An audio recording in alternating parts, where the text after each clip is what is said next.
Hey guys, tonight we're diving into a topic you probably never thought would be your bedtime story. Imagine this: you've just had a long, hard day in the Middle Ages. You've worn your finest tunic, got a bit of mud on your shoes, hey, it's part of the charm. And now it's time for one of the most basic human rituals, using the toilet. But forget what you know about modern bathrooms. No flush, no running water, no sleek porcelain thrones. Instead, picture yourself squatting over a hole in the ground, and you're surrounded by the wonderful scents of medieval life. Think not so sweet. You probably won't survive this, at least not without a good sense of humour. So, before you get comfortable, take a moment to like the video and subscribe, but only if you genuinely enjoy what I do here. Let me know where you're watching from and what time it is over there. Now, dim the lights, maybe turn on a fan for that soft background hum, and let's ease into tonight's journey together. Welcome to the medieval bathroom where privacy is a luxury. The smells are, well, an experience, and technology hasn't yet invented anything remotely close to what we consider sanitary. But here's the kicker: despite the lack of modern plumbing, medieval folks had a pretty functional system for their bathroom needs. It may have been a little rough around the edges, okay? A lot rough, but it worked.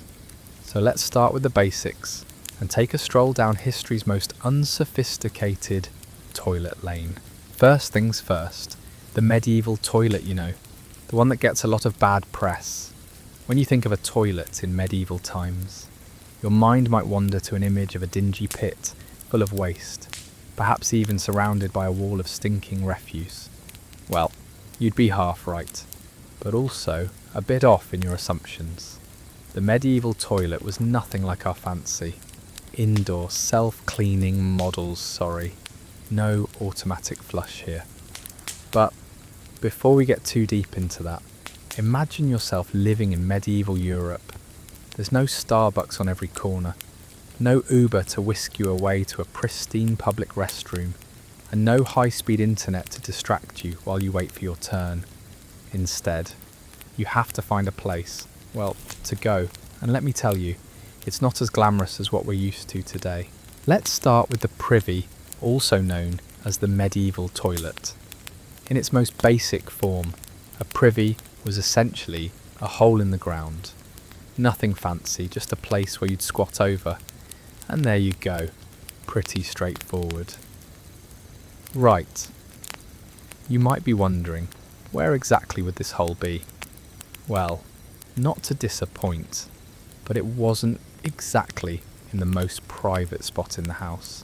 In fact, medieval toilets were often built right into people's homes. Some would have a simple stone structure built into the walls, with a small seat or ledge, or sometimes just a hole that opened to a large pit beneath. In castles, the toilet might be placed along the side of the wall, directly above the moat. Lucky ducks. For the average person living in a town or village, their privy would usually be in the backyard, often shared by a few homes. You had to wait your turn to do your business, often surrounded by curious onlookers, because, hey, it was a communal activity. Now, let's talk about how this whole bathroom business worked. After you found your privy, probably a bit too close to the local market for comfort, you'd squat and, relieve yourself. But where did it all go? That's the next part of the fun medieval puzzle. In many cases, the waste would simply be dumped into a pit, and that pit would eventually get too full, requiring someone to dump it in the river or somewhere else out of sight. We're talking about waste management medieval style, which, as you can imagine, wasn't very efficient. But hey, in a world without indoor plumbing, you made do. And speaking of rivers, you're probably wondering how they didn't all get sick from the wastewater flowing through the streets. Well, let's just say the medieval folks had a different relationship with hygiene. To them, a bit of waste in the river was just part of the deal. Sure, they might have noticed the smell, but they didn't really understand the diseases that came from it. Still, we can't really blame them. plumbing wasn't exactly on the agenda. If you were lucky enough to live in a castle, hey, who wouldn't want a view from a tower? You might think you were living the high life, right? Well, not so fast. Castles were often not much better when it came to bathroom facilities. The medieval toilet in a castle was a bit more sophisticated, sure, but not by much. Imagine this: a stone seat with a hole leading to a chute that sent waste straight into the moat. In other words, you were pretty much pooping in the same water that your castle's occupants were swimming in. Yikes. But honestly, the nobles had it better than the poor folk. At least they could do their business in relative privacy. But don't get too comfortable with the idea of nobility having better toilets, because even their chamber pots were far from ideal. The chamber pot was basically a bucket placed under the bed for nighttime use while you slept. There it was, waiting for your middle of the night relief. But here's the kicker: the wealthy didn't have servants to take care of their waste. Oh no, they had to have their chamber pots emptied in the morning by someone else. You could always count on the servants to handle that job. But if you had a really good servant, they might just fetch you a fresh pot in the middle of the night. But you'd better hope you don't sleep through the morning. Imagine waking up to the smell of yesterday's remains. As for toilet paper, well, I'm sure you guessed it by now, there was none. No soft, 3-ply rolls here. Instead, the medieval world relied on whatever natural resources were available at the time. Some people used rags, while others made do with moss, leaves, and even corn cobs. Yes, corn. Historians still argue about the practicality of moss versus corn, but I'm sure either one sounds like an upgrade from your current toilet paper situation. It's not quite charming, but it'll get the job done. Oh, and if you were feeling fancy, you might have even used stones. Not exactly the luxury experience we're used to now. Right, but here's the thing. Medieval people didn't stress about it. There was no obsession with cleanliness the way we have today. They didn't have germophobia. They just used what was at hand and moved on with their day. They didn't sit around wondering if their toilet paper was soft enough or if they were using the right kind of moss. At the end of the day, the medieval toilet was just one part of a world where everything, even the most basic human needs, was done with what little resources they had. And you know what? They made it work. You might not have the modern comforts we enjoy today, but there was a certain simplicity to their approach to life. Sure, the toilets weren't great, but people had to deal with it, and in a world filled with war, plague, and famine, maybe it was the least of their worries. And who knows? Maybe next time you complain about your luxurious modern bathroom, you'll remember that medieval folks were dealing with a lot worse. But before we dive deeper into that, let's talk about how medieval folks kept themselves occupied while they weren't doing their business. On to the next section. Now that you've gotten a taste of what medieval toilets were really like, let's dig into one of the most basic parts of medieval life, the privy, or more accurately, the hole in the ground. You probably thought your current bathroom situation was the worst thing you could imagine, but medieval toilets will make you think twice about that so-called luxury of indoor plumbing. As you continue your journey through this medieval toilet odyssey, you're going to find out just how resilient, creative, and downright uncomfortable people were when nature called. First, let's set the scene. Picture yourself living in a humble medieval village, or even in a grand castle. It doesn't really matter at some point in your medieval life. You're going to be facing the privy. What was that? Oh, you're probably thinking, how could it be any worse than the primitive toilets I've seen in the movies? Let me tell you, it's much worse than you could ever imagine. The privy was not only an unpleasant experience, but it also doubled as a social activity of sorts. And not in the way you might expect. The medieval privy was essentially a hole in the ground. That's it. No frills, no gadgets, no bidets, I know. You're missing that already. There was usually a seat over the hole, which may or may not have had a bit of cushion to make your experience slightly more comfortable, but mostly you were just hoping you didn't fall in. The smell. Let's just say it was, well, not very welcoming. It's not like people had air fresheners or air purifiers. Nope. Just the smell of stale waste hanging around, permeating every corner of the village. Imagine living in that, my friend. In many villages, the privy was located outside, sometimes attached to the back of houses, but often it was a little out of the way, with the unfortunate souls needing it, having to trudge through muddy paths just to relieve themselves. Oh, and let's not forget, it was often shared because when you don't have plumbing, sharing a toilet seems to become the default. You'd get to know your neighbours a little too well as you waited your turn, eyeing them awkwardly as they did their business. Ah, the joys of medieval life. Let's talk about location a bit more.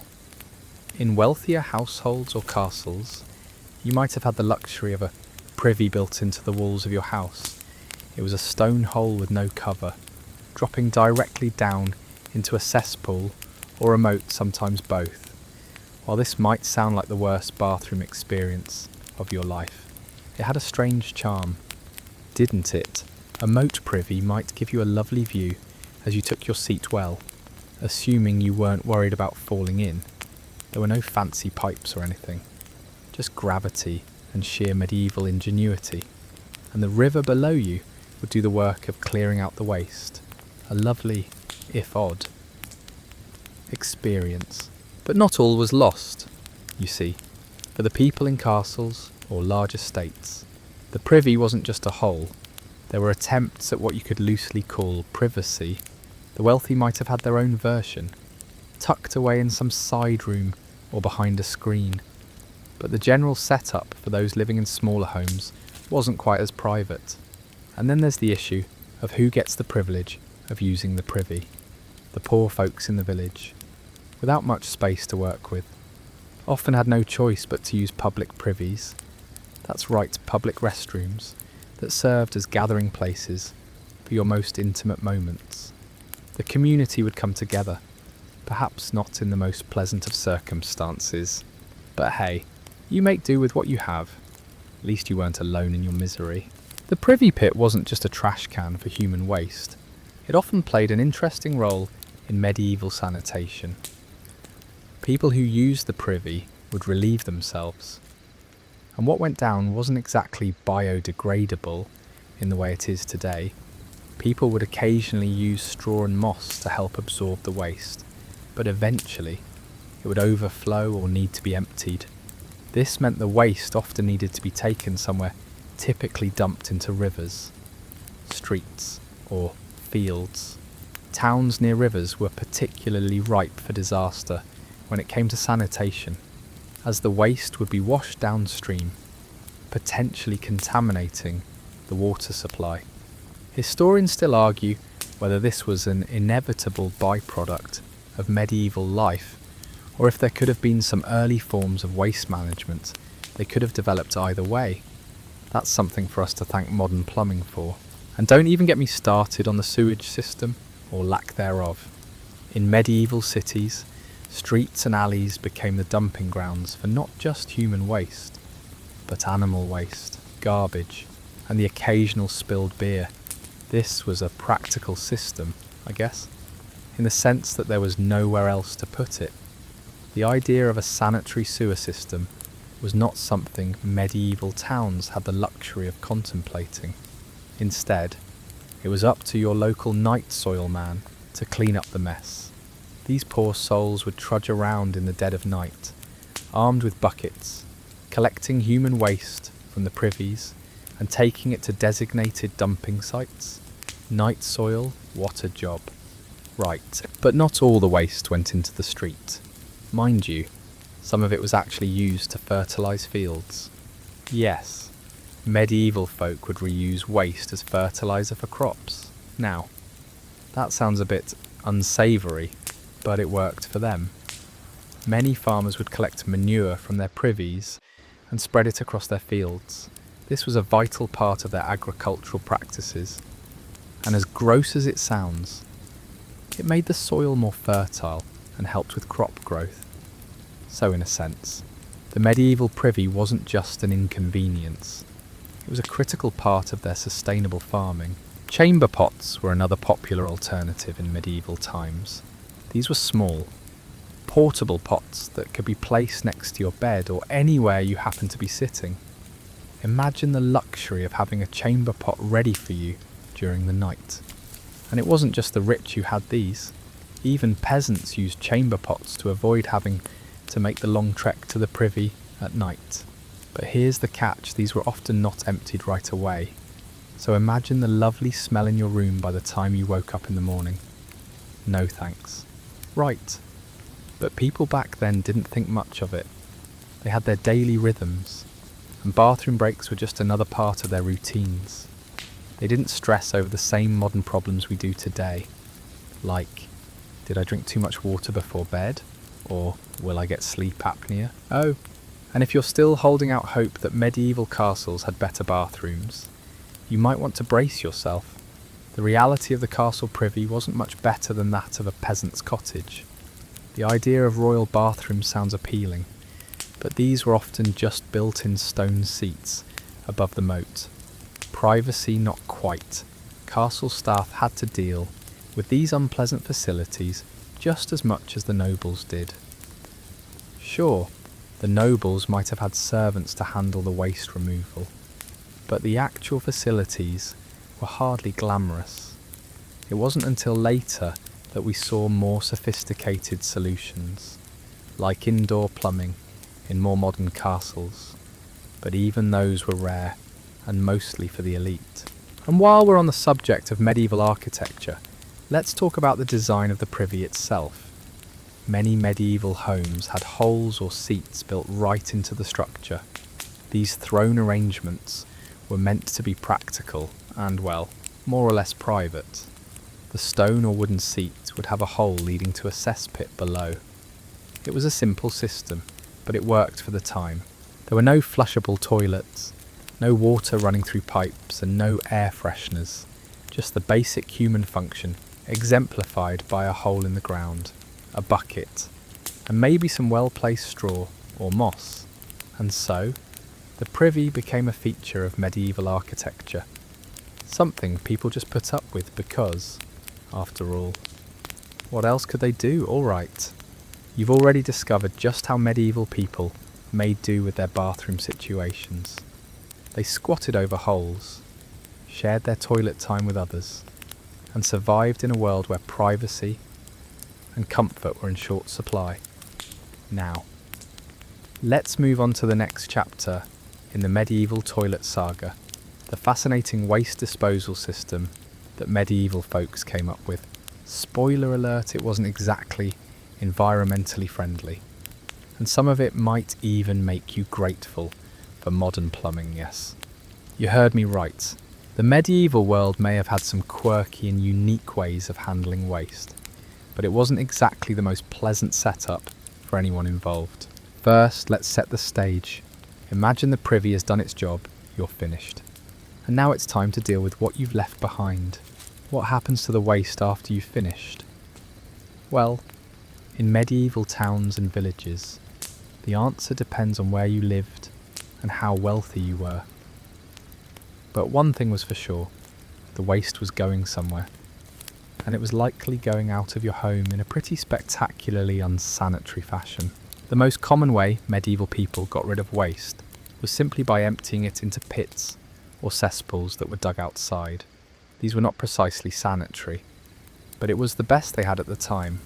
When the privy pit filled up, someone, usually a servant or lowly labourer, had the unenviable task of hauling it away.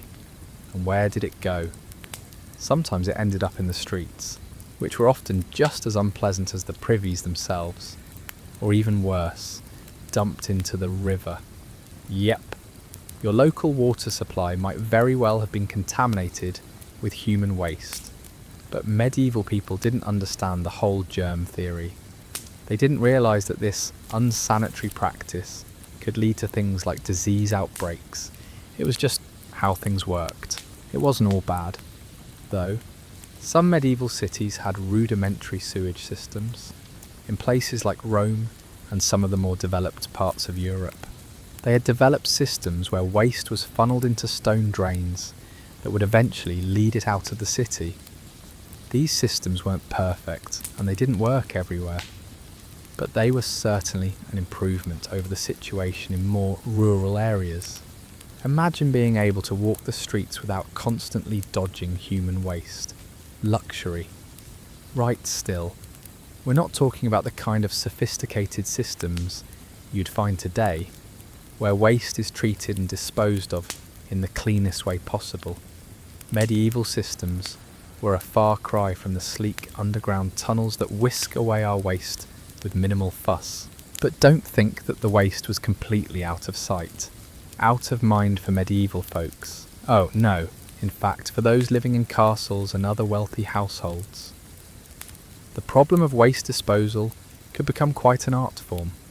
Castle architects actually had to come up with some clever solutions. Many castles had a small, discreet chamber with a hole in the floor that would drop waste directly into the moat. Yes, the same moat that surrounded the castle, offering a bit of defence against invaders, in a way. The moat functioned as a sort of giant toilet, absorbing waste from both the castle and the surrounding villages. Imagine the smell wafting up from that moat. Talk about a royal headache. But let's not forget about those chamber pots. You thought they were just for the rich, didn't you? Well, everyone used them, rich or poor. It didn't matter you kept a chamber pot next to your bed. The problem was, it wasn't exactly an easy thing to get rid of in the middle of the night. And when morning came, well, whoever was assigned to do the dirty work would get to empty out those pots. It was often the task of the youngest servant. And let's just say, it wasn't the most glamorous job in the household. It didn't help that these pots were sometimes used indiscriminately, and waste wasn't always flushed out in the most sanitary way possible. The rich might have had servants to handle it, but that didn't make it any less disgusting. Now, if you thought public toilets were a modern invention, you're in for a surprise. Medieval towns had public privies, the early versions of public restrooms. These were often stone structures that were dug right into the ground. Some were even divided by sex, but privacy wasn't exactly a given. These toilets were often set up in communal places like markets, where you could go about your business with a whole group of strangers. Imagine having a conversation while you're doing your business. A little awkward, right? But that's how things were, and just like with other aspects of medieval life, there was no guarantee that the waste would be carried away properly. You might be sitting over a cesspool, or worse, your waste could flow directly into the street, mingling with all the other refuse of the town. And, oh, did I mention that there was no toilet paper? Nope, no charmin, no wet wipes. Medieval folks had to get creative with what they used to clean themselves up. Some used rags, others turned to moss, leaves, or even corn cobs. And here's the real kicker. Different materials were used depending on what was available. Moss was popular in some areas, and historians still argue whether moss was more effective than corn or rags. They all had their uses, though none of them are what we'd call luxurious by modern standards. Can you imagine? So, where did all of this waste go when it wasn't immediately dumped into the streets? Well, in some medieval farms and homes, they actually reused their waste for more productive purposes. No, they didn't recycle it in the way you might think human waste was used as fertilizer. That's right, farmers use manure from both animals and humans to enrich the soil. It's a bit gross to imagine. But for medieval farmers, it was a perfectly practical solution. In fact, it was one of the only natural fertilizers available. Think about it, what else did they have at the time? It worked, though crops grew and people ate. It was the way of the world. In wealthy towns, even though the waste was sometimes dumped into rivers, it wasn't uncommon for towns to have specific rules about the time and place of waste disposal. There were often laws that prohibited people from just dumping waste wherever they wanted. In fact, towns often had designated areas where you were allowed to dispose of waste. It wasn't the most pleasant task, but at least people had some structure to follow. It wasn't as though they were just tossing waste randomly onto the cobblestone streets.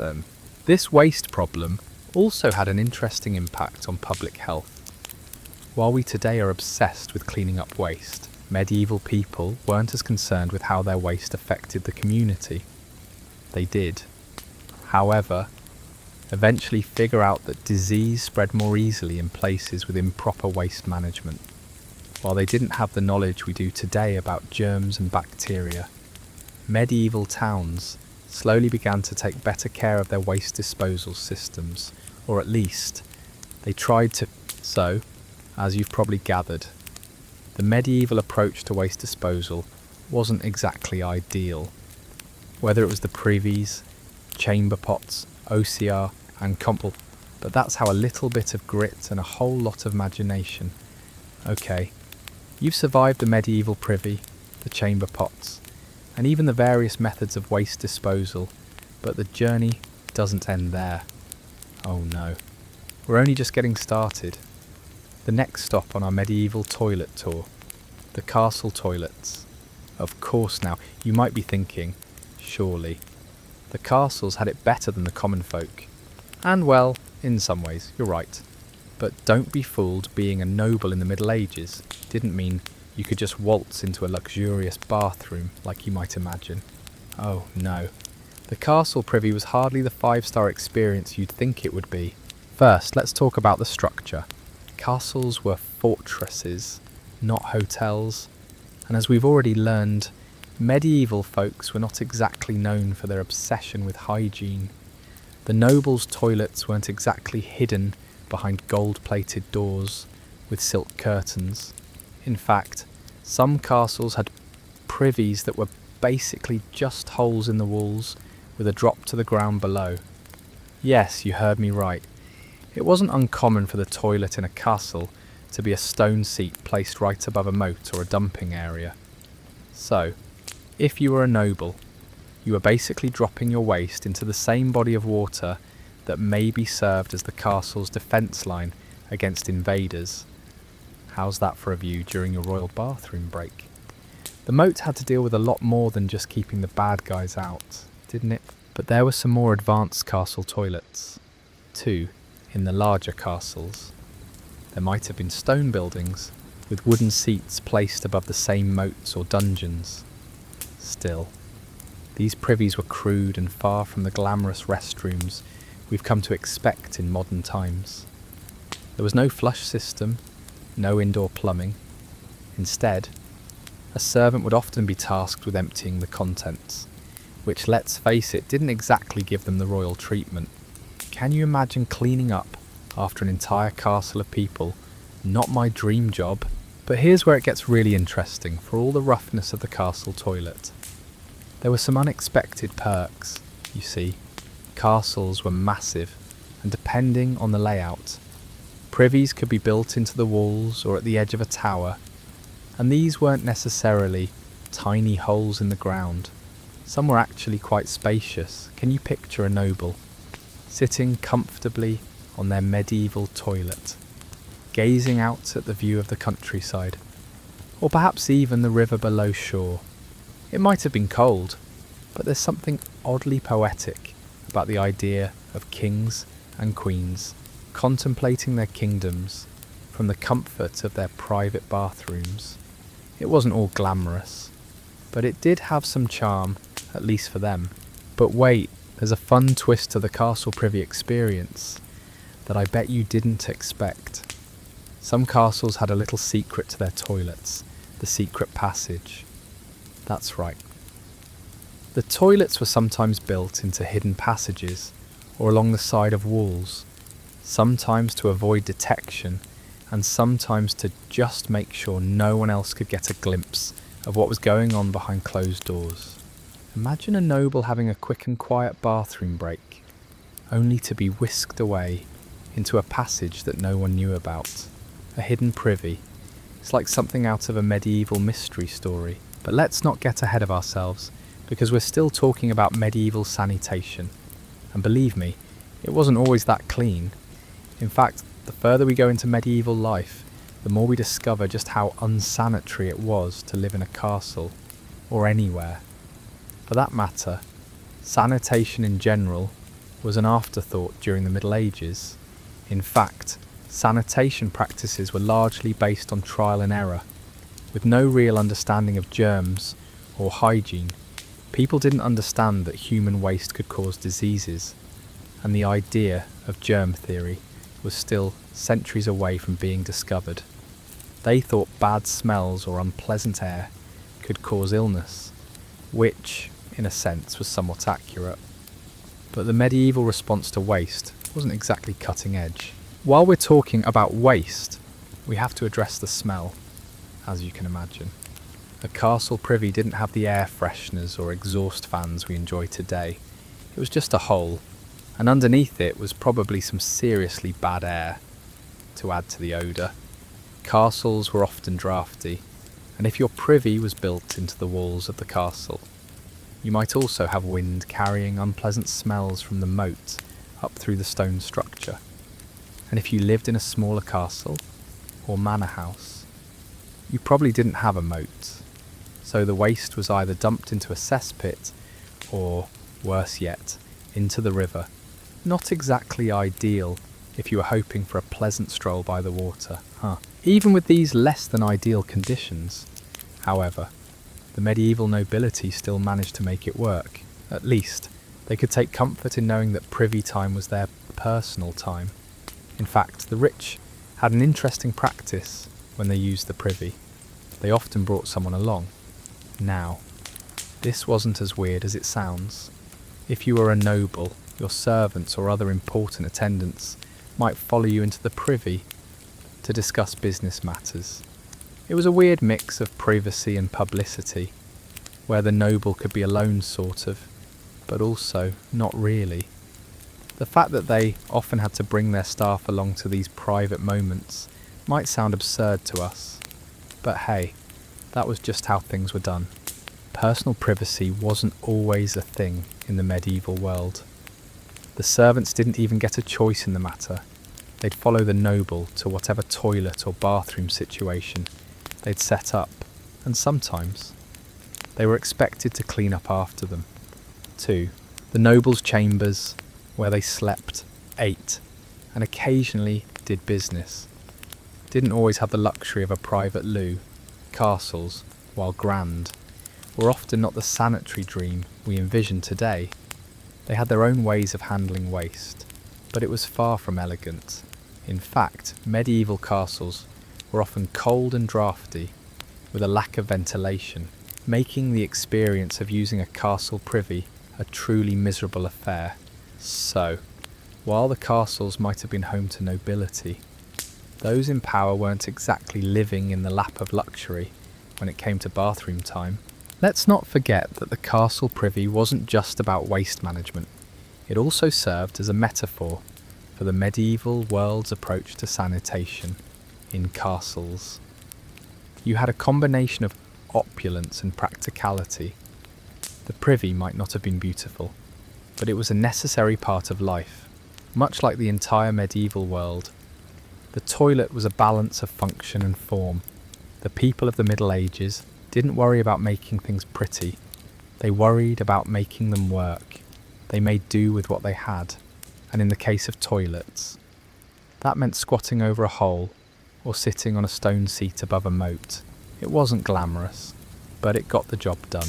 And there's one more thing to keep in mind in the midst of all this medieval waste. The toilet's role in society wasn't just about convenience or hygiene, it was about practicality. The castle privy might have been crude, but it had a function in the castle's layout, a purpose in the system of life at the time, in many ways. The medieval privy was no nonsense. It wasn't about comfort, elegance, or luxury. It was simply a tool for the medieval world to function, however crudely it might have done so. And as far as medieval life goes, that was all you could ask for. Alright, you've survived the medieval privies, chamber pots, and castles with their hidden holes in the walls. Congratulations. Now let's talk about the next critical aspect of medieval life that relates to our topic, chamber pots. You've probably heard of them before, maybe seen them in a few historical dramas, but what were they really like to use in a world with no plumbing? You might be thinking, well, a chamber pot's just a small portable toilet, right? And while you're right, there's a lot more to it than that. These little pots were lifesavers for medieval folk, but they also had some serious downsides. If you thought the medieval toilet was bad, wait until you get a load of what was happening at night. Let's paint the picture. Imagine it's the middle of the night. You're in your stone house, bundled up in your woolen blanket to keep warm. But the call of nature strikes, and when you live in a medieval world, getting up and walking to the privy, which could be outside, far away, and freezing cold is just not an option. So what do? You reach over, grab the trusty chamber pot sitting next to your bed, and well, you take care of business right there in the comfort of your own room. Sounds pretty handy. Right, you don't have to venture outside into the cold, and you can just keep it all inside the comfort of your stone-walled hut. But here's the catch: once you've used the chamber pot, someone's got to empty it, and that someone wasn't always a servant. In fact, it often fell to the person who owned the chamber pot to deal with the aftermath. Imagine having to dump that waste in the morning, all while keeping up appearances as a respectable medieval citizen. It's not a fun job, to say the least. And depending on where you lived, that waste might end up in the street, or even, yes, into a nearby river, if you're lucky. You might have a designated waste removal person for that kind of thing. But usually, it was your responsibility. You might be wondering how the nobles did it, especially since we're all used to the idea of rich people having servants do the dirty work. Well, even the wealthy medieval folks had to deal with chamber pots, and they didn't have modern plumbing. The pots were used for convenience, but they still had to be handled, often by the nobleman himself or by a low-ranking servant. What did they do with all that waste? Good question. Once that chamber pot had been emptied, the waste was often tossed right outside, where the wind would carry the smell all over the neighbourhood. In some places, you'd hear a warning shouted out as a chamber pot was emptied. Watch out below. Imagine being on the receiving end of that call while you're standing in the street, minding your own business, and suddenly you're covered in human waste. Not the best way to start your day.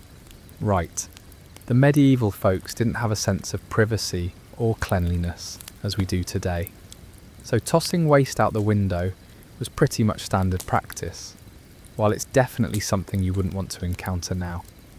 Back then, it was just another day in the medieval world. Now, let's zoom in a bit on the functionality of chamber pots. These weren't your everyday, run-of-the-mill containers. Chamber pots could be pretty decorative. They were often made of fine ceramics, sometimes even adorned with intricate designs, especially for the wealthy. This wasn't just a dump your waste here kind of situation. The pots were part of the household furniture in a way. You might even find pots with covers, which would allow you to keep the smell trapped inside until you were ready to get rid of it. But no matter how fancy the design, the fact remained you were still using a pot for something that should probably never be discussed in polite society. And here's where things get even more fascinating and a bit unsettling. The kinds of materials used to handle waste in these chamber pots were not exactly sanitary by today's standards. Medieval people didn't have the luxury of toilet paper or moist wipes. So, what did they use to clean up? Here's a list of common substitutes: rags, moss, leaves, and occasionally corn cobs. Yes, really. Historians still argue over what worked best, but one thing's for sure, nothing was soft. In fact, the comfort level of cleaning yourself after using the chamber pot was about as far from luxury as you could get. But it wasn't just about practicality. Chamber pots also served as a social status symbol in some ways. Imagine you're a wealthy merchant or a noble. Your chamber pot might be decorated with gold and fine artwork. It wasn't just about comfort, it was about showing off that you could afford fancy pottery. On the other hand, if you were a peasant, your pot might be made of wood or clay, and there was no doubt about it, your bathroom breaks were a lot less glamorous. But in the grand scheme of things, everyone had a chamber pot, whether they were rich or poor, and that fact created a kind of democratic experience of medieval sanitation. Now, before you think chamber pots were just used for, well, waste management, think about this. There was a surprising amount of value placed on proper disposal in medieval times. It was considered extremely bad form to throw waste anywhere. Towns actually had specific laws regarding where and when you could dispose of waste. Many cities had designated privy spaces that would help with proper waste disposal. In some cases, cities even had sewage systems, though these weren't what we think of as modern by any stretch of the imagination. More often than not, waste was simply dumped into the river, the street, or a cesspit. And don't get me started on how sewage systems in castles were bizarre often. There were no pipes, just a direct drop into the moat. But it wasn't all bad. There was some progress in the development of waste management techniques, especially in larger cities. Over time, people began to understand the importance of keeping waste contained, but they still had no real understanding of the health risks involved with improper sanitation. They were also starting to realise that things like disease were spreading through the improper disposal of waste, and that waste actually needed to be managed in a more controlled way. However, most medieval folks had no idea about the dangers lurking in the waste, like bacteria and viruses, and sanitation wasn't taken seriously until centuries later. And even when there was some semblance of waste control, don't be fooled, medieval streets were still basically giant trash heaps. Waste was just everywhere, and it was only a matter of time before it started causing massive health issues for the people living in towns. That's right, the very systems that people relied on to survive, like trade and agriculture, were becoming breeding grounds for disease. Still, in the grand scheme of things, chamber pots served a purpose. They provided a way to deal with human waste in the absence of toilets. They gave people the privacy to take care of their business. And, most importantly, they were a functional tool in a world that didn't have the luxury of modern plumbing. It wasn't pretty, but it worked. You see, chamber pots weren't just about comfort, they were about survival. And with that in mind, it's a bit of a miracle they managed to make it work for so long. Whether they were dumped into the streets or tossed into a river, the medieval world's methods of waste disposal were essential to life. Even if they weren't exactly what we would consider ideal, they didn't have the luxury of modern sanitation systems, so the people of medieval times made the best of what they had, even if that meant a little bit of smell in the air.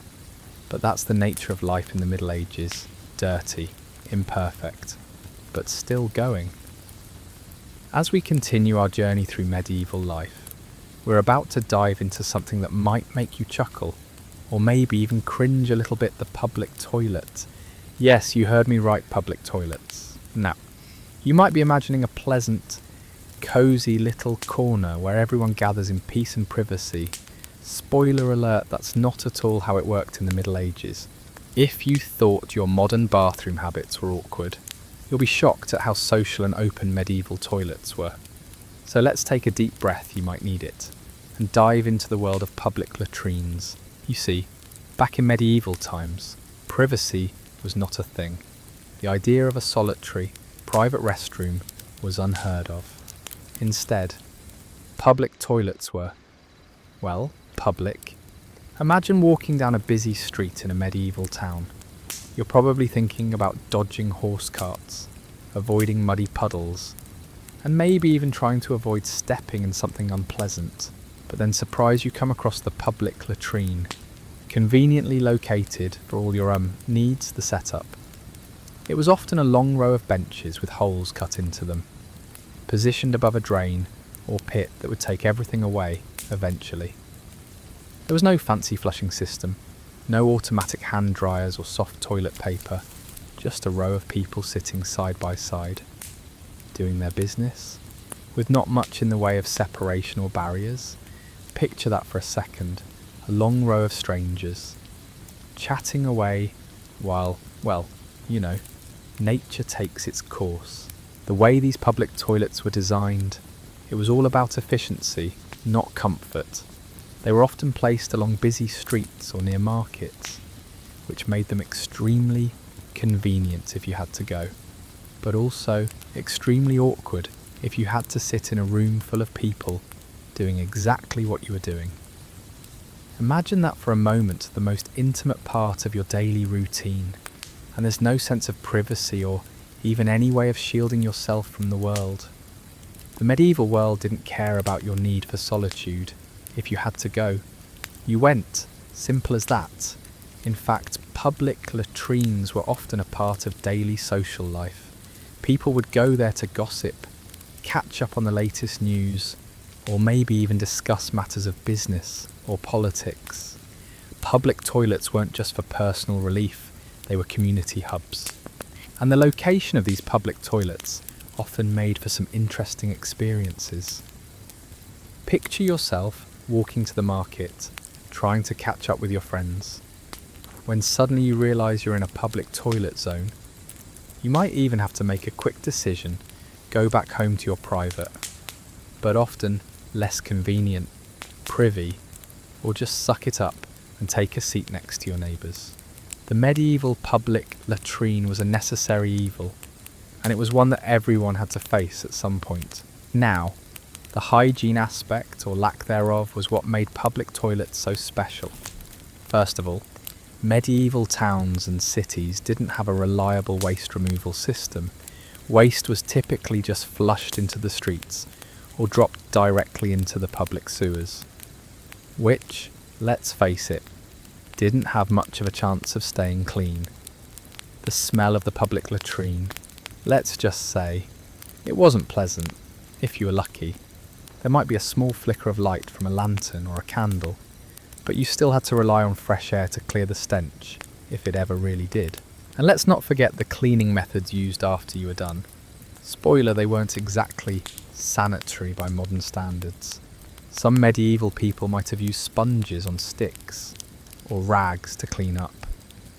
These would be shared among the community, which is about as uncomfortable as it sounds. I'm sure you can imagine the hygiene concerns, but there was an upside to this communal experience. When you're in a public latrine, sharing the same seat with others, it seems you become a bit more unified in your discomfort. You weren't the only one dealing with the unpleasantness, and in some twisted way, that might have made the whole thing feel a little less embarrassing. At least, that's one way to look at it. Now, let's talk about the germs. You're probably wondering, how could medieval people possibly survive using these public latrines? Knowing what we know about disease transmission today, well, to be honest, they didn't really know much about germs, and their understanding of sanitation was still in its infancy. They did, however, have a somewhat superstitious belief that bad smells or filth could cause illness. So, while they didn't understand germs as we do today, they still had some basic ideas that made them want to keep things relatively clean. Even if the means weren't ideal, for the upper class, things weren't much better, but there was a bit more luxury. Castles, though still pretty crude, did try to take sanitation a little more seriously. Some had their own private latrines, tucked away in the walls or towers of the castle, if you were a noble. you might have had the luxury of a wooden seat over a drop, where you could, at least, enjoy a slightly more private experience, but no matter how grand your castle was, the basic setup didn't change all that much. You were still sitting over a hole with a view of a cesspit, or in some cases, the moat below. Sure, you might have had more privacy, but the smell, waste disposal, and lack of hygiene were universal.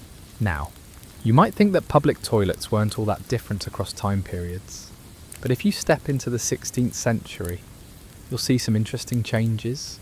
While public toilets were still in use, the advent of plumbing in certain cities started to change things. The Romans, with their brilliant aqueducts, were long gone. But some towns began to experiment with early forms of plumbing. In these towns, public toilets were gradually equipped with some basic drainage systems, and in some cases, people were finally able to keep their waste from spilling into the streets. Still, most places didn't have any kind of reliable sewage system, and the rivers continued to serve as waste disposal for centuries to come.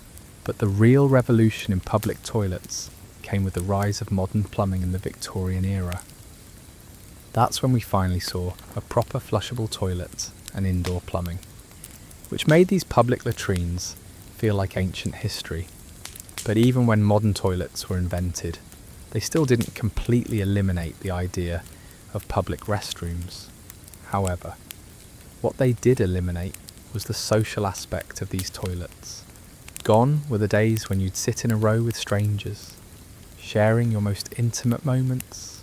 Today, you get your private cubicle and a bit of peace, something medieval people could only dream about. Still, let's give a little credit to the medieval folks. They made it work with the resources they had, and even in the face of such uncomfortable realities, they found ways to maintain their social fabric and live life. They didn't have the benefit of modern plumbing, toilet paper, or even privacy, but somehow they made it through.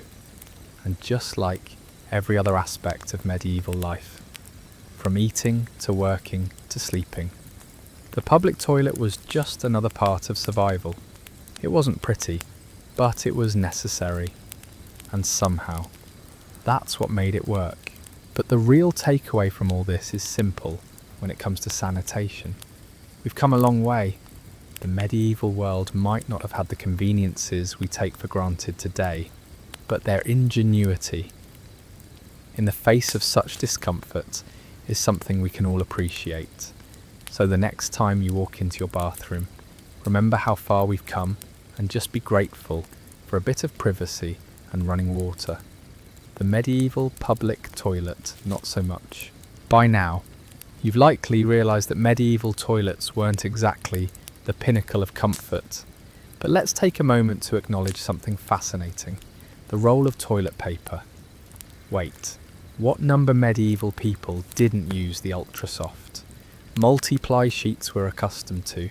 Instead, the materials they used to clean up were, well, let's just say, pretty unconventional. If you're cringing at the thought, it's only because you probably can't imagine living without your modern bathroom essentials. But in the Middle Ages, toilet paper was not a luxury. It didn't even exist. So what did people use? Buckle up, because this is where things get really interesting and a little gross. Imagine you're sitting there in your medieval privy, whether it's a hole in the ground, a stone bench, or your chamber pot, and you've just finished your business. Now, you're faced with the critical question: how do you clean yourself? The answer is far from pleasant. Medieval people had several options, but none of them involve anything remotely close to the soft, comfortable TP we now take for granted. First and foremost, let's address the most common cleaning materials in medieval times: the poor. They didn't have the luxury of fancy fabrics, so they often used rags or scraps of cloth to clean up after themselves. It wasn't uncommon for these rags to be reused, passed from one person to the next, especially among lower income families who couldn't afford to waste cloth. These rags could be washed and reused over and over, probably, until they were so worn out that they just couldn't do the job anymore. For the wealthier folks, they might have had access to a little more luxury. Some of them used moss or leaves to wipe. Yes, you heard me right, moss. Imagine stepping out of your cosy, warm home on a brisk medieval morning and heading to your privy to do your business. Then, instead of using toilet paper, you grab a handful of moss. It's nature's answer to modern-day wipes, though we can all agree that it's far less comfortable than charmin. Moss was a popular choice because it was soft enough to get the job done, and if you were in a forested area, you might have had easy access to it. Historians still argue whether moss or leaves were better for the job, but one thing is certain, they were both far from luxurious. It wasn't about comfort, it was about practicality. If moss was the best thing growing nearby, that's what you used. But it wasn't just moss. There were also leaves, corn cobs, and even stones used as substitutes for modern toilet paper. There were no soft wipes, just whatever natural resources were on hand. Talk about rustic. Interestingly, many people in the Middle Ages didn't even think about hygiene in the same way we do today. Cleanliness wasn't a primary concern. Rather, medieval people were more focused on functionality than comfort. Let's be real when you're living through wars, plagues, and all sorts of other struggles. Hygiene often takes a back seat. It wasn't uncommon for people to carry around personal wipes made from cloth, which they used to clean themselves, but they weren't nearly as sterile or hygienic as the wet wipes you can grab in your local supermarket today. In fact, many of these rags would just get tossed aside and washed, sometimes just once, before being put back into rotation. The concept of germs didn't exist in their minds. There wasn't an understanding that reusing materials like rags or moss could actually spread diseases. And speaking of diseases, let's talk about how disease prevention was handled in the Middle Ages. Spoiler alert, not very well, with unsanitary waste disposal, public privies, and the reuse of cleaning materials. The risk of disease was, to put it bluntly, huge. Despite the unpleasant nature of medieval toilets, people still believed that certain materials could have beneficial effects on health. For example, moss was often thought to have healing properties because it was in contact with the earth. It was fresh and natural, so it must be better. Right, well, medieval beliefs were full of strange ideas like this, even though we now know that these practices could lead to illnesses spreading, especially in communities with poor waste management. Interestingly, there was still a moral or spiritual dimension to cleanliness in the Middle Ages, even if it wasn't focused on sanitation. Church teachings emphasized the idea that purity was linked to being clean, but it wasn't necessarily about washing away germs. Spiritual purity mattered more. In fact, this is why you often find monasteries focused on maintaining sanitation not to ward off diseases, but to maintain the purity of the monks who lived there. Ironically, it was spiritual practices like prayer, rather than hygiene, that were often emphasized more in these religious communities. Monks believed that the act of cleaning was a spiritual exercise, and even though their methods were far from effective in terms of germ control, it did help with maintaining a certain sense of order in the monastery. The monks also had their own form of sanitation rituals that were tied to their daily lives. Chamber pots were used within the monastery, but they were discreetly disposed of by the servants who handled that task. The monks wouldn't talk about waste openly. There was a certain shame associated with bodily functions, so it was something that was kept private. Not even the wealthiest nobles would openly discuss such things in polite society. Let's step back for a moment and take stock of the fact that medieval hygiene was wildly different from anything we would consider acceptable today. While we are blessed with indoor plumbing, warm showers, soft toilet paper, and antibacterial wipes. Medieval folks didn't have that luxury. What they did have was creativity, you see, for them. Getting the job done, whether it was a toilet break, washing hands, or keeping their homes clean, was about making do with what they had. And let's face it, the materials they used were just the bare minimum. There wasn't much understanding about germs or disease prevention. And as a result, there was no real healthcare as we know it. If you got sick, it was just as likely that the illness came from something you'd been exposed to in public latrines, unsanitary privies, or while using a chamber pot that wasn't properly cleaned. But even with these basic practices, people survived. They lived their lives, fought wars, cultivated crops, built castles, and, yes, handled their toilet business. They didn't have antiseptic wipes or flushable toilets, but they made do with what they had. This is the beauty of medieval ingenuity. It wasn't always pretty, it wasn't always clean, but it worked. Even though sanitation in the Middle Ages was pretty disastrous, we can trace some of the advances in hygiene back to those early days. The medieval period wasn't just about grueling survival, it was about learning and adapting to the world they lived in. Eventually, people began to understand that sanitation had a direct impact on health. It wasn't until much later, though, that people started to get serious about germ theory, clean water systems, and modern waste management. But the humble chamber pot, the public latrine, and the medieval privy laid the groundwork for the conveniences we take for granted today. And as you sit in your plush, private bathroom with your cosy toilet paper and soft lighting, take a moment to be thankful for the advancements we have now. You've come a long way from squatting over a stone bench or sitting side by side with strangers in a public latrine. It's hard to believe, but sometimes we just need to remember that comfort and privacy are privileges that didn't come easily. The medieval world might have been rough, but it was also a place of innovation, and without their ingenuity, we wouldn't be enjoying the luxurious restrooms we do today. Welcome back to your journey through the wild world of medieval sanitation. By now, we've covered the many, shall we say, charming aspects of medieval toilets, chamber pots, and public latrines. Now it's time to address something that ties everything together: medieval hygiene.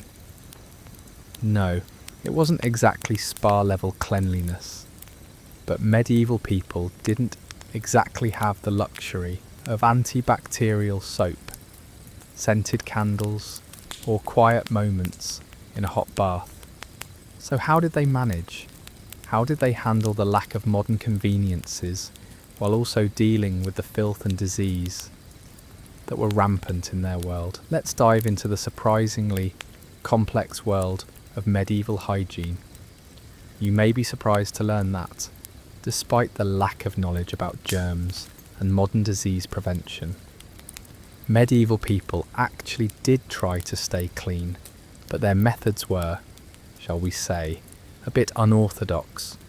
Forget about running water or even the concept of a proper shower. The methods they used were based on the resources available to them, and they managed to find a kind of balance between basic cleanliness and the sometimes uncomfortably close quarters of medieval life. To start, let's talk about bathing, a very unfashionable topic in the medieval world for most people.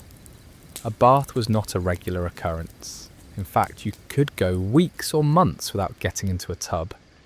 Why? Well, first off, it wasn't easy to get access to clean water. In cities and villages, water supplies were limited, and using large amounts of water for a bath wasn't always practical. Also, there was a common belief that hot water could open up your pores, making it easier for the disease to enter your body. Cold water was considered safer, but bathing, in general, wasn't really seen as an essential practice for cleanliness. Bathing was something that was rarely prioritised by the average person for the wealthier folks. Though, a bath might be a bit more of a luxury. Castles and large houses had some form of bathroom facility, usually a wooden tub or a public bathhouse. These bathhouses were often public spaces where people gathered to cleanse themselves, but they weren't exactly private or comfortable. There were no bubbles, no soft music, just a room full of people trying to wash up. You can imagine the aromas wafting through the air. These bathhouses were shared by the poor and rich alike, and it was social as much as it was hygienic. People would scrub themselves, chat, and even conduct business in the bathhouses. It's safe to say that a bath back then wasn't the relaxing, private experience we enjoy today, and don't even think about soap. You might have used animal fat mixed with ashes as a form of soap, but it didn't exactly leave you feeling squeaky clean. So, what did people do if they didn't bathe often?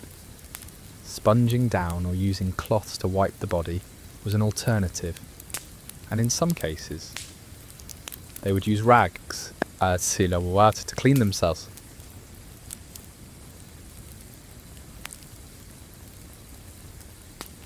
It wasn't a glamorous situation, and it was far from effective in terms of proper hygiene. Still, medieval folk made do with the resources they had. They were certainly resourceful, but their understanding of personal cleanliness was much more rudimentary than ours. While bathing wasn't part of their daily routine, combing and taking care of hair was, it might seem odd, but hair care was surprisingly important in the medieval world. Even though people didn't bathe every day, they often combed and brushed their hair, likely because long hair was considered a symbol of beauty and dignity. Men and women both took pride in their locks, and many people used combs made from bone or wood to keep their hair neat and tidy. However, don't think that hair care always went smoothly. Medieval people were not immune to lice and other hair parasites. In fact, the louse problem was so widespread that medieval texts mention medicinal herbs used to try and rid people of these pests.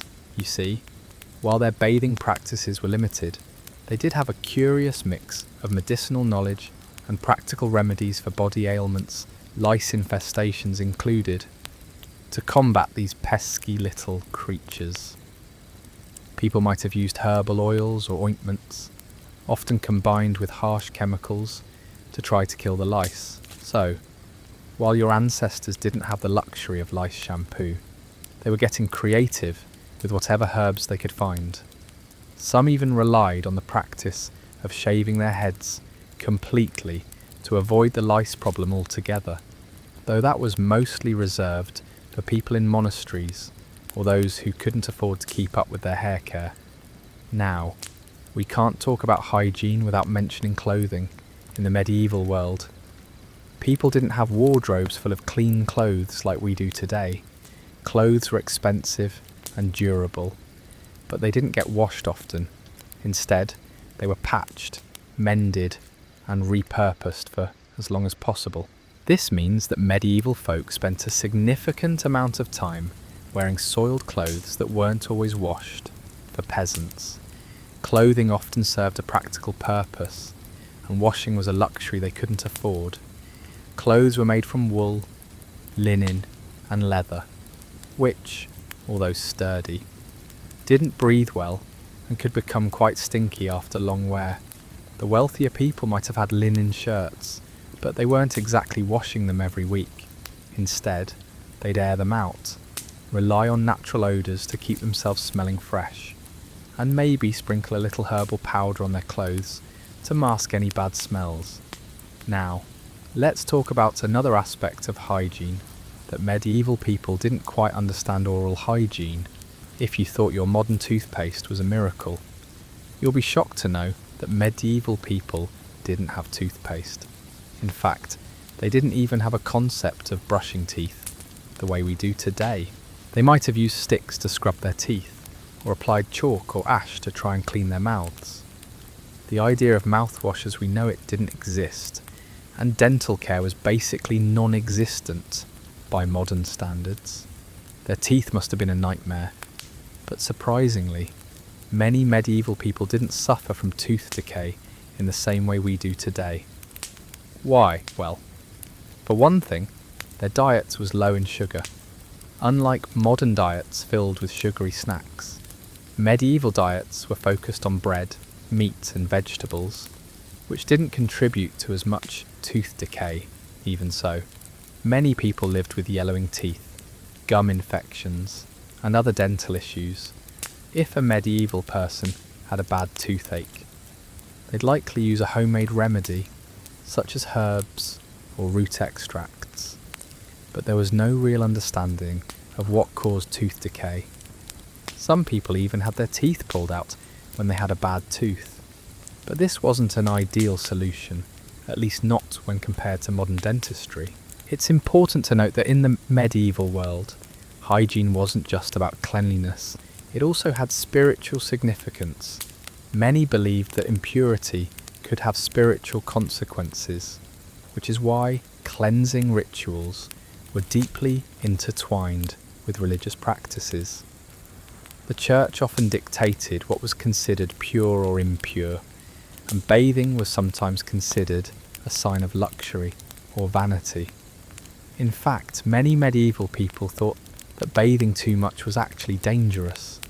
The idea of over-cleanliness was linked to the idea that too much exposure to water could open up the pores and allow disease to enter the body. The medical practitioners of the time believed that maintaining a balance between the four humours, blood, phlegm, yellow bile and black bile, was important, and too much cleanliness was seen as something that upset that balance. So, while we think of hygiene as something important to our health, in the Middle Ages, it was just as much about beliefs, superstitions, and spirituality as it was about cleanliness. With all this in mind, it's easy to see how hygiene practices evolved over time as more scientific discoveries were made and the understanding of germs and disease grew. Medieval practices eventually gave way to more modern approaches to personal hygiene. Still, there's a certain charm in how the medieval world tried to make do with what they had, turning everyday challenges like bathing, tooth care, and personal cleanliness into a bit of a creative adventure. So the next time you take a hot shower, brush your teeth with your minty toothpaste, or use your ultra-soft toilet paper. Take a moment to appreciate the evolution of hygiene, and maybe give a thought to those medieval folks who didn't have it nearly as easy. By now, we've traversed the history of medieval toilets, privies, and chamber pots, and we've dipped our toes into the general world of medieval hygiene, or rather, the lack thereof. But there's one final element to cover when it comes to medieval sanitation: the plumbing. Now, don't get too excited. We're not talking about modern indoor plumbing with sleek pipes, water pressure, and flushable toilets. Oh no. What we're diving into now is medieval plumbing, or rather, the rudimentary systems people came up with to manage waste and water supply. And yes, it was messy, awkward, and still involved a lot of guesswork. But there were, believe it or not, some very early efforts at waste management and water flow that paved the way for the plumbing systems we rely on today. So, let's get into it.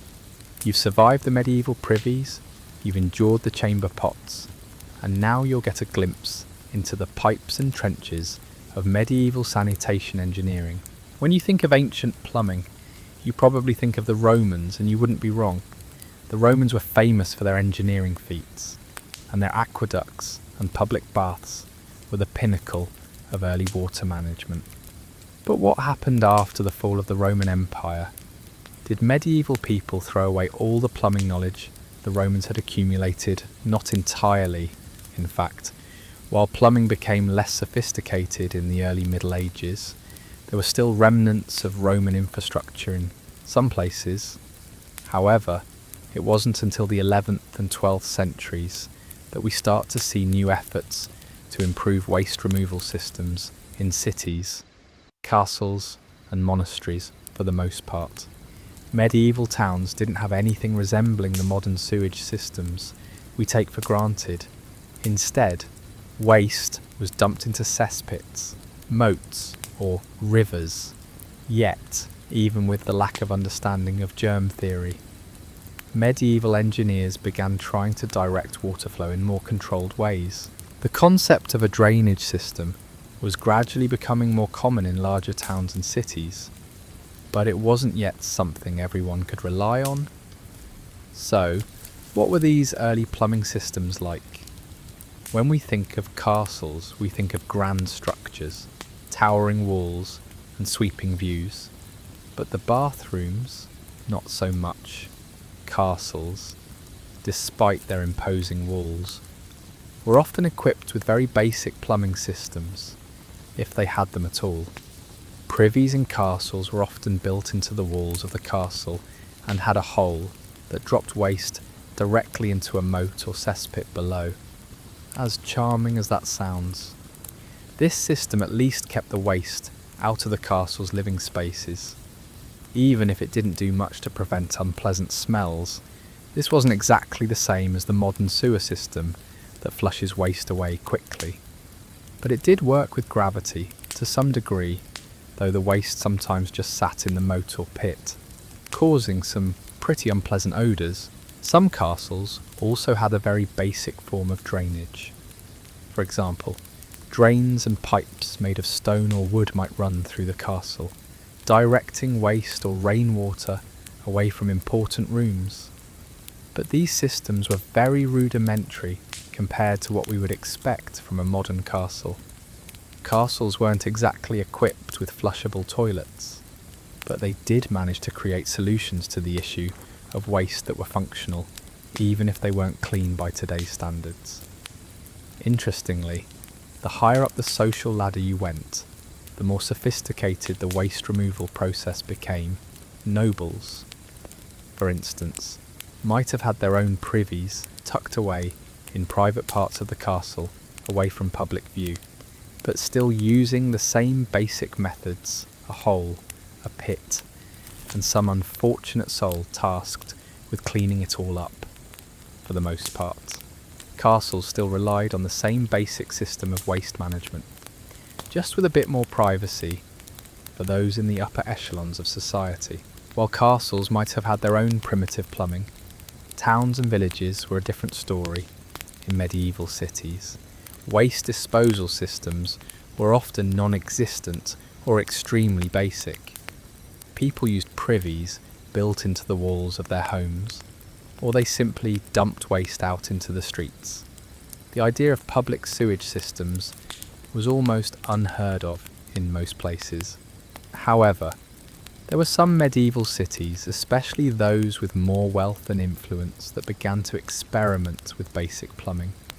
Some larger cities, such as London, Paris, and Venice, began constructing early sewage systems.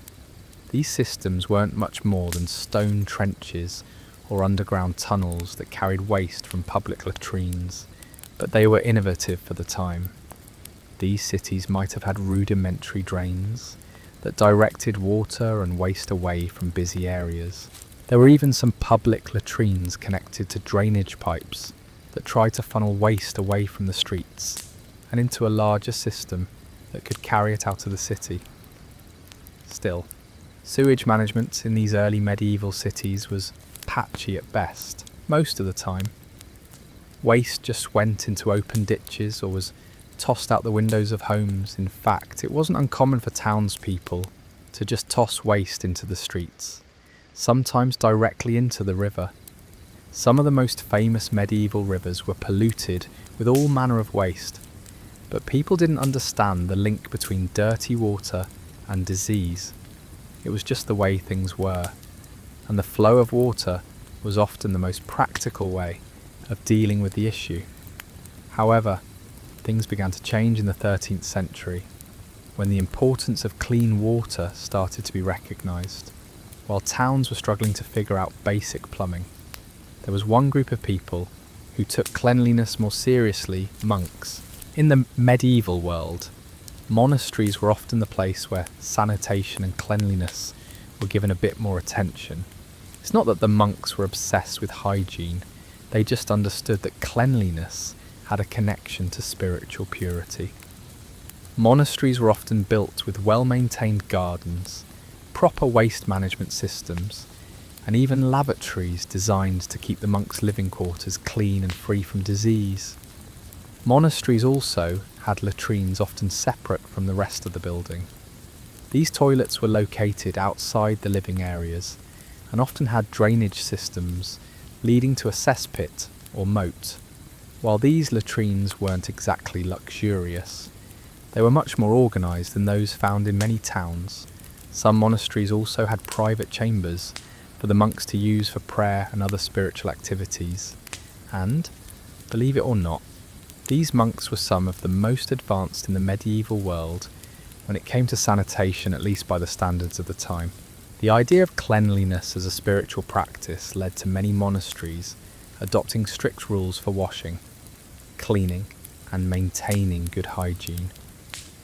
Some monasteries even developed early forms of plumbing, such as water channels and waste disposal systems, to ensure the monks stayed as clean and uncontaminated as possible. Despite the efforts made by some cities, castles, and monasteries to improve sanitation and waste management, the majority of medieval people had to make do with whatever waste disposal systems were available to them. Public latrines, open sewers, cesspits, and the occasional moat were the norm.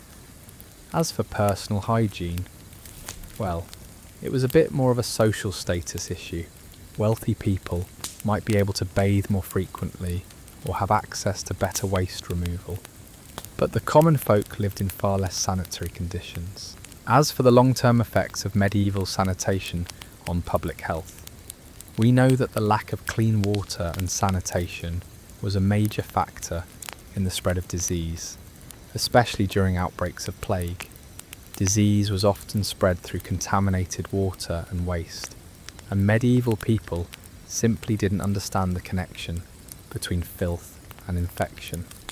It wasn't until much later that society began to develop a better understanding of public health and the importance of clean water and waste disposal.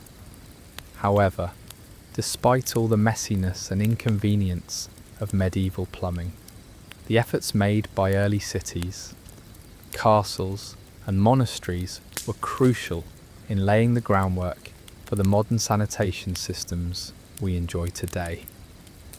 The idea of sewage systems, however rudimentary, was a key step forward, and the lessons learned from medieval waste management are still felt in our modern infrastructure. So, next time you sit down in your comfortable indoor bathroom, remember just how far we've come and just how much medieval ingenuity played a role in making our modern toilets a reality. As we now approach the final stage of our journey through the dark and somewhat humorous history of medieval sanitation, we reach perhaps the most fascinating and by far the most uncomfortable topic of all medieval waste disposal in the countryside. While the rich and powerful in castles might have had slightly more refined ways of dealing with waste, the peasants and rural folk had it far worse. They didn't have the luxury of castle moats or stone privies.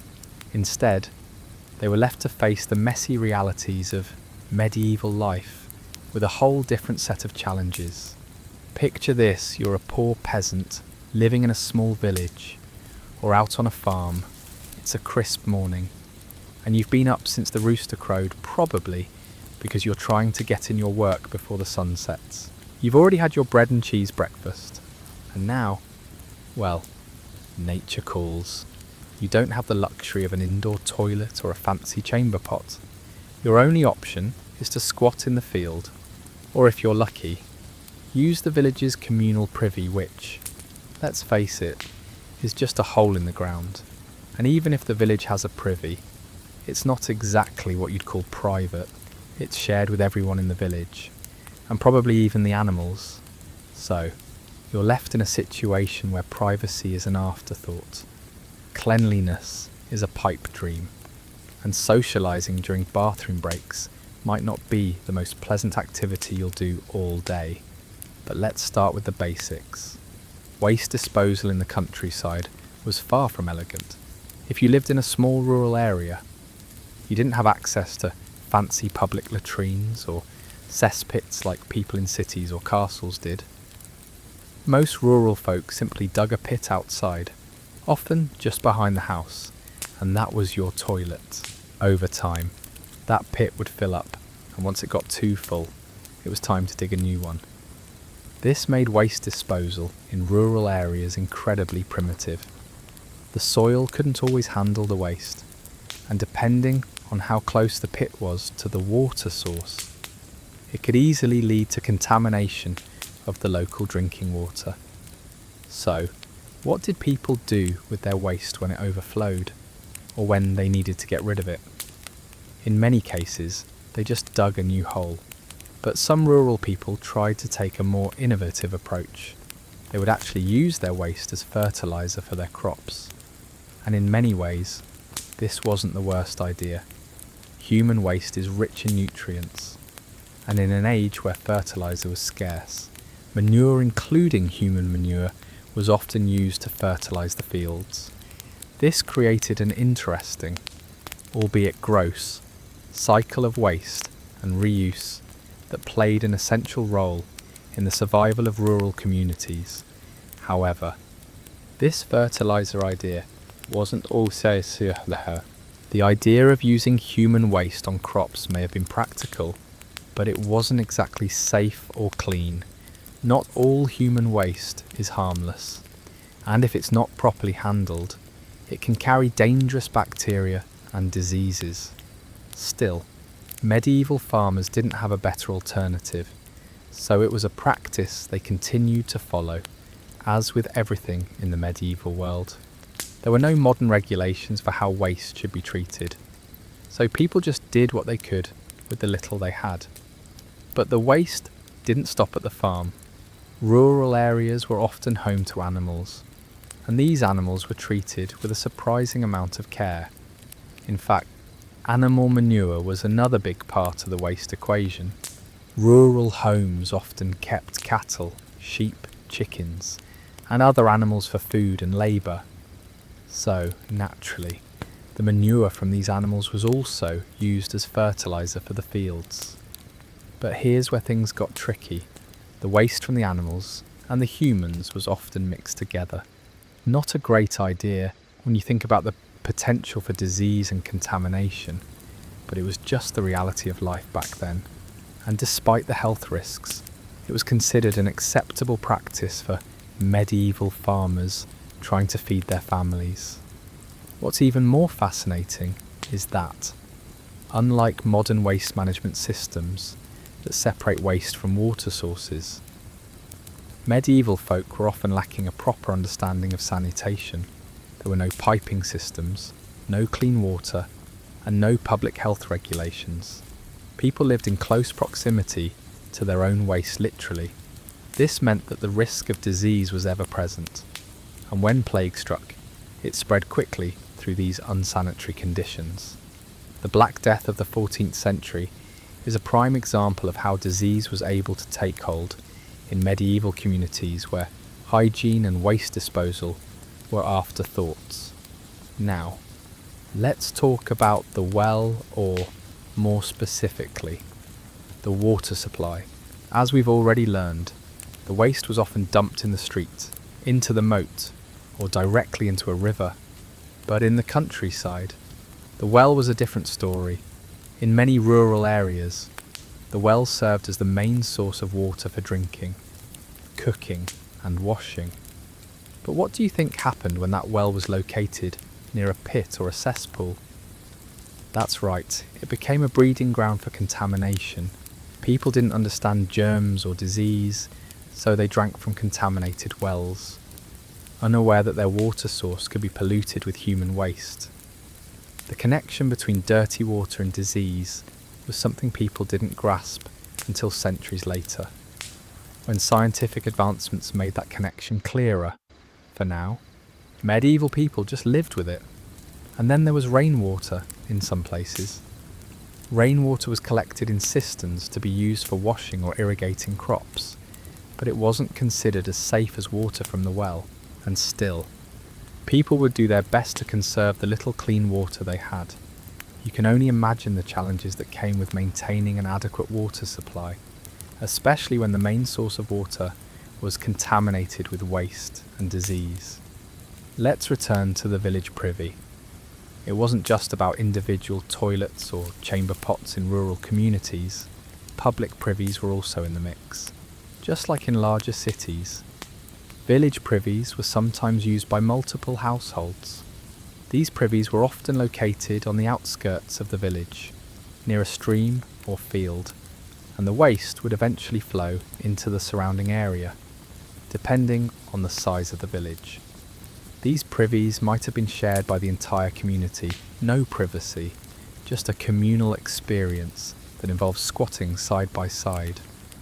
There was no luxury of individual stalls or privacy, and everyone had to wait their turn.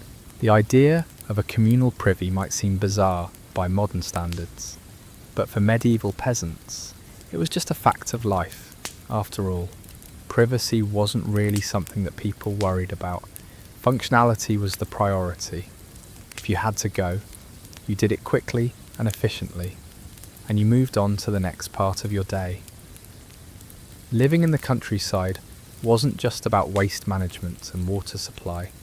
The physical toll of rural life was something that affected hygiene in its own way. Physical labour from farming to animal husbandry was a constant part of life in rural communities. This manual labour meant that people didn't necessarily have the luxury of focusing on personal cleanliness. The focus was on getting the work done, and hygiene often took a back seat. Sweat, dirt and grime were simply part of the deal. This also meant that when it came to keeping their homes clean, rural folk had to rely on basic tools like brooms and scrubbers. But without a proper sanitary system, things could get pretty gross. Rural homes, which were often small, might have had to make do with shared spaces, with animals living alongside humans in the same confined areas. This proximity to animals, combined with poor waste management systems, could make rural life unsanitary and dangerous in terms of disease spread. However, medieval rural folk had no way of understanding this danger, so they continued to live with the systems they had, despite the rough nature of rural life. People found ways to survive. They might have faced unthinkable hygiene challenges, from public latrines to contaminated wells, but they adapted. The rural waste disposal methods they relied on worked, but it wasn't pretty. Over time, as population growth and urbanisation pushed towns and cities to adopt more organised sewage and sanitation systems, rural communities would eventually follow suit. It wasn't an overnight process.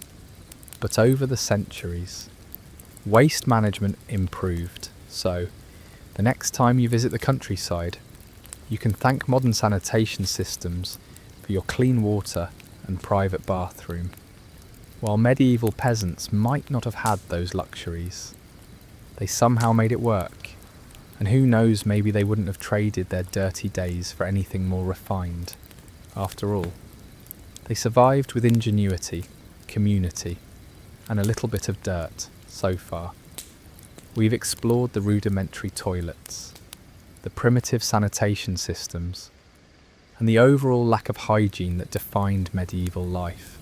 And while these sanitation practices were unpleasant by modern standards, one thing is certain: medieval people made do with what they had. It wasn't easy, but they managed to survive. But now, we arrive at perhaps the most fascinating and yet most misunderstood aspect of medieval waste management: the the role of waste in social status and class distinctions. While we're used to thinking of bathrooms and toilets as a private, even personal space, medieval people didn't always think that way. The toilet wasn't just about personal hygiene, it was also about social positioning and how the wealthy and the poor differed when it came to access to sanitation. Let's take a deep dive into how toilets and sanitation were deeply intertwined with the social fabric of medieval society. The medieval world was a world defined by class divisions. Your rank in society determined many things, from where you lived to what you ate, and yes, even what kind of toilet you had access to. The toilet, despite its seemingly humble nature, was yet another indicator of the social stratification that defined everyday life in medieval towns and villages. And let's face it, things weren't equal back then. So let's start by considering the differences between the privileged and the less fortunate when it came to their bathroom experiences for the wealthy nobles. Things were just a little bit more comfortable, at least in terms of privacy. Let's take a step into the world of noble castles and grand estates. When you're a wealthy medieval lord, you probably didn't have to deal with the same unpleasant bathroom arrangements as the common folk, as you can imagine. Royalty and the nobility had much more access to private privies, in fact. Many castles had privies built right into the walls, designed for the elite members of the household. These privies had the luxury of seclusion, even though the method of waste disposal still wasn't particularly advanced. These stone or wooden privies might drop waste directly into a moat or ditch, but at least the waste was out of sight and out of the house, which is something that couldn't be said for the lower classes. For those who were truly high-ranking, they might even have had their own personal privies. Set far away from the common areas, these small rooms could be heated, unlike the freezing cold latrines outside. Not all castles had the luxury of indoor plumbing, but when you had the means, even the humble privy could be slightly more refined, at least when it came to waste disposal. The wealthier people didn't have to face the communal discomfort of sharing a privy with a whole town's worth of people. Instead, they could relieve themselves in private, even if their waste ultimately ended up in a moat. While we might be grossed out by the idea of sitting over a hole that drops straight into a moat, it was certainly better than squatting next to strangers in a public latrine. Now, contrast this with the daily reality of the peasant.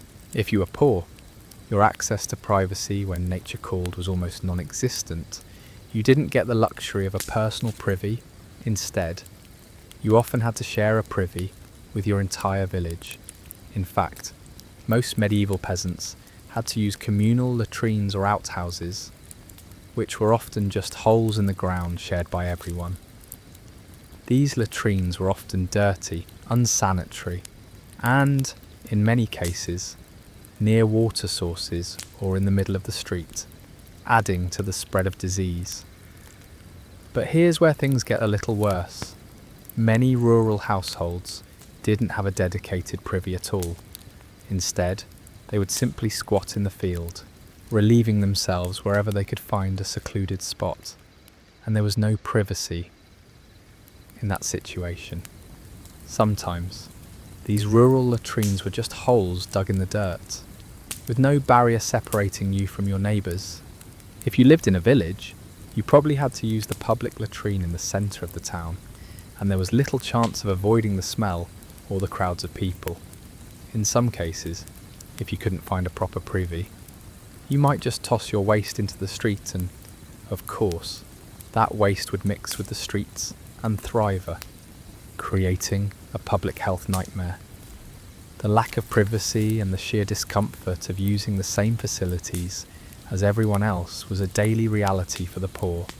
No separation, no luxury, just a shared space where you had to get your business done as quickly and efficiently as possible, in full view of others, the townspeople, whether they were wealthy or poor.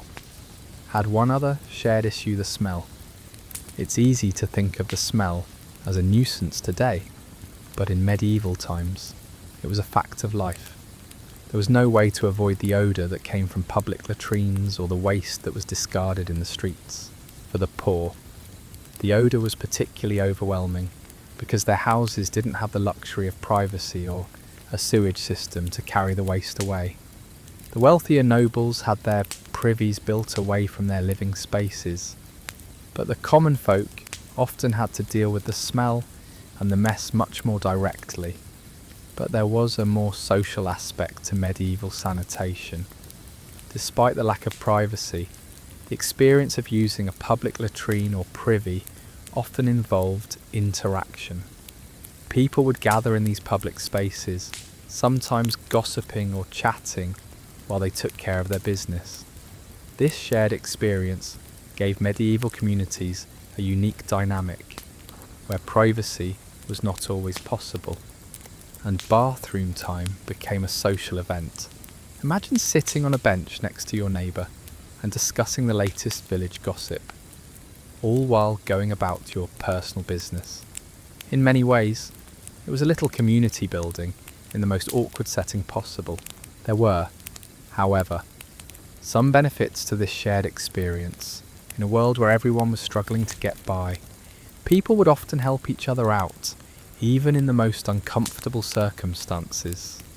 Waste management may not have been glamorous, but the communal aspect of using the privy helped build a sense of shared survival. The village toilet wasn't just a place to relieve yourself, it was a part of community life. However, this communal aspect didn't sit well with the wealthy. They didn't want to share their bathroom time with peasants, and understandably so. They wanted privacy and comfort, which is why they constructed privies or used chamber pots to avoid the awkwardness of public toilets. While the poor were forced to make do with communal latrines, the rich could afford seclusion in their personal toilet spaces, even if they weren't the most hygienic. The wealthier classes were more likely to hire servants to empty their chamber pots, but still, they lived with the knowledge that waste management wasn't perfect by any means. Finally, we arrive at the connection between waste disposal and class identity. In medieval times, the way you dealt with waste spoke volumes about your place in society. The rich had private spaces to relieve themselves, while the poor were forced to share. The privilege of privacy was an indicator of your social status, and your access to better sanitation often reflected your wealth and power. In this sense, the toilet became more than just a place to relieve yourself. It was a symbol of class, one that indicated your position in society. The wealthier you were, the better your chances were of having a private bathroom, while the poorer folk had to endure the humiliation of sharing their privy with everyone else. These class-based distinctions remained a part of medieval society for centuries. The medieval world was a world of discomfort, but it was also a world that found ways to adapt and survive. The toilet, whether it was a communal latrine or a private chamber pot, became a reflection of one's social status.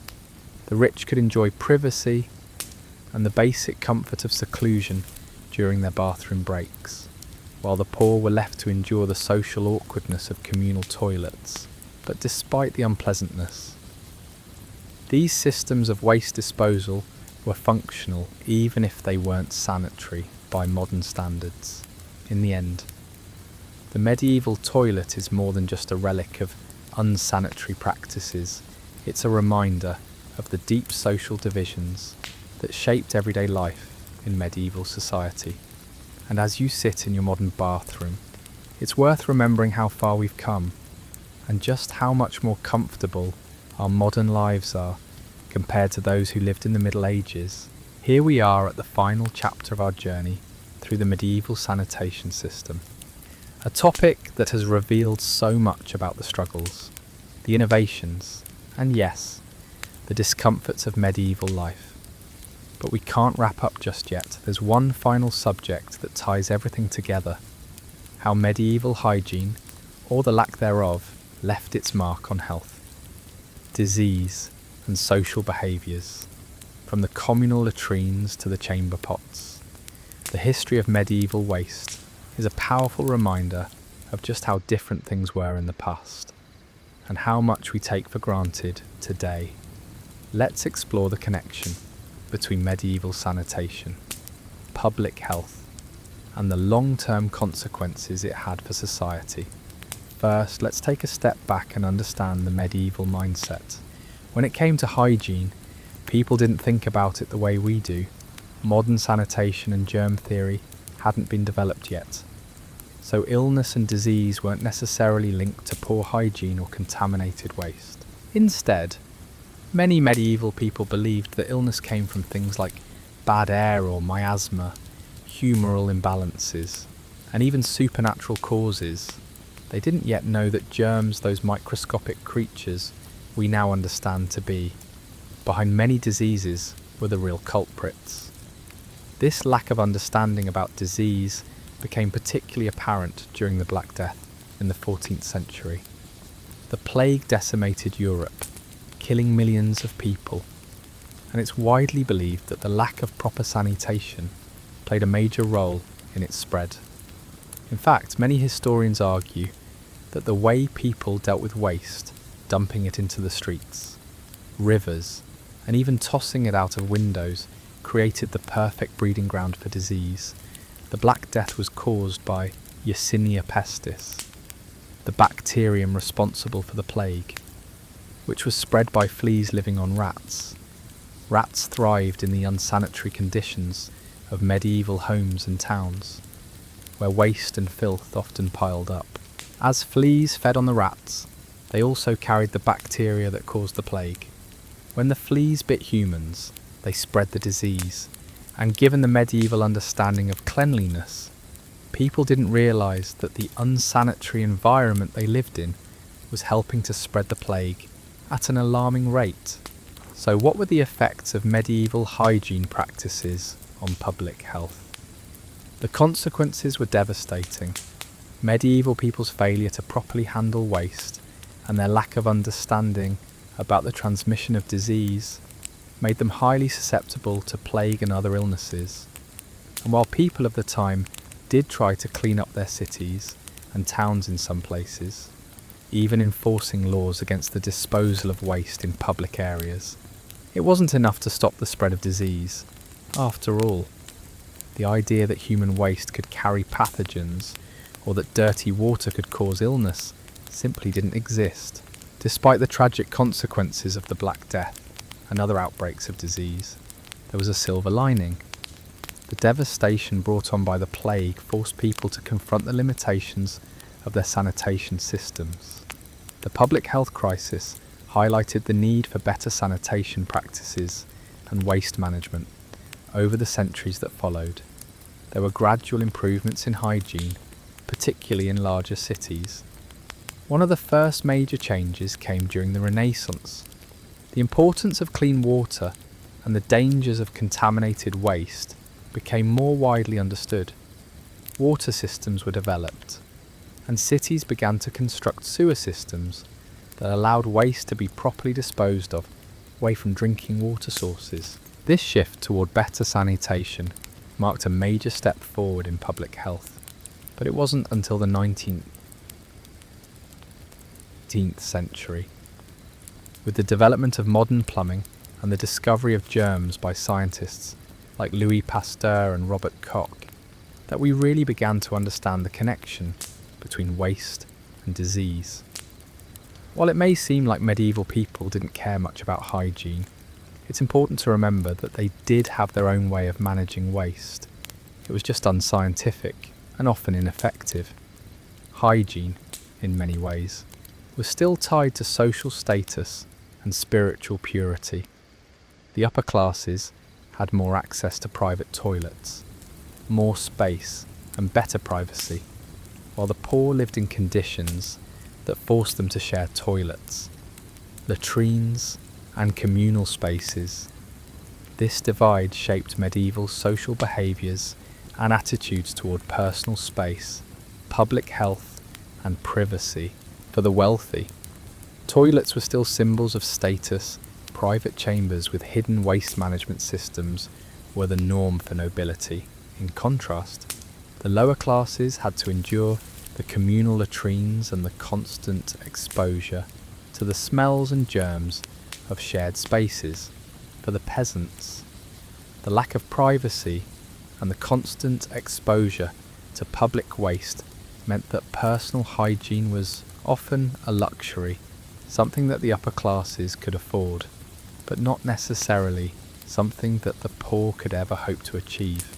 The shift toward personal isolation in later centuries, when people began demanding privacy in all aspects of life, including in the bathroom, marks a dramatic change in the way sanitation was approached. As modern plumbing systems became more sophisticated, the concept of the public latrines slowly began to fade into history. No longer was sanitation seen as a communal affair. Instead, it became privatized, creating the modern bathrooms we now take for granted. But it's important to note that this shift didn't happen overnight. It took centuries of disease, trial, error, and ultimately scientific discovery to reshape how we think about hygiene and toilets. So, how did this transformation from medieval hygiene to modern sanitation take place? Well, first came public health efforts, from cleaning up the streets to eliminating waste from drinking water supplies. With the rise of sewer systems in the 19th century and the advent of plumbing, people could finally separate clean water from dirty water, effectively reducing the spread of disease. In the late 1800s, cities like London began to install sewer systems designed to carry waste away from homes and into the rivers.